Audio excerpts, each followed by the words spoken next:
Rice therapy আরতে আসলে rest, প্রথমেই দরকার বিশ্রাম। আমরা যেটা করি, কোনো একটা আঘাত পেলেই সবাই মানে আশেপাশে যারা থাকে সেটাকে টানাটানি করা শুরু করে বা অনেকে মালিশ শুরু করে, কখনোই সেটা করা যাবে না। প্রথম যে চিকিৎসা পার্ট সেটা হচ্ছে রেস্ট। দ্বিতীয় হচ্ছে আইতে আইস কম্প্রেশন করা, যে কোনো বরফ, সেটা সরাসরি বরফ নয়, কোনো একটা টাওয়ালে বা কাপড়ের মধ্যে বা আইস প্যাক যেগুলো পাওয়া যায় সেটা দিয়ে প্রথম 48 থেকে 72 ঘন্টার মধ্যে প্রতি ঘন্টায় 10 মিনিট বা প্রতি 2 ঘন্টা অন্তর অন্তর 20 মিনিট এরকম করে সে আইস দিবে। পরবর্তীতে কম্প্রেশনের জন্য আমরা বিভিন্ন স্প্লিন বা ইলাস্টিক কম্প্রেশন ব্যান্ডেজ ইউজ করি। এবং লাস্ট এলিভেশন মানে এটা অবশ্যই হার্ট লেভেল থেকে উঁচুতে রাখতে হবে। আপনার আক্রান্ত যে পা বা হাত সেটা অবশ্যই উঁচুতে রাখতে হবে, তাহলে ফুলাটা কমে যাবে। এটা হলো সকল ধরনের স্পোর্টস ইনজুরিতে একদম প্রাথমিক চিকিৎসা। তো লিগামেন্ট ইনজুরিতে যেটা সমস্যা হয়ে থাকে, এই প্রাথমিক চিকিৎসাটা নেয়ার পরে পরবর্তীতে আসলে সে কিভাবে বুঝবে তার লিগামেন্টে ইনজুরি হয়েছে, সেটা হচ্ছে সে যখন উঁচু নিচিতে হাঁটতে যাবে তখন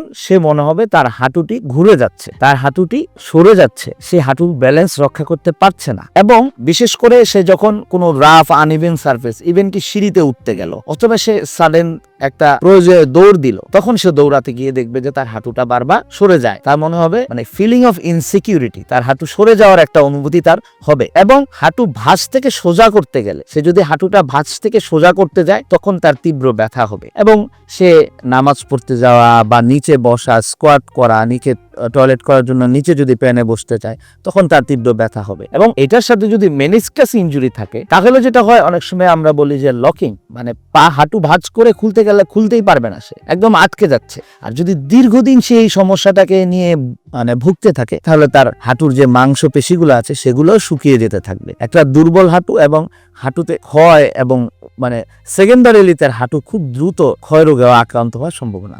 সুস্থ জীবন, সুন্দর পৃথিবী।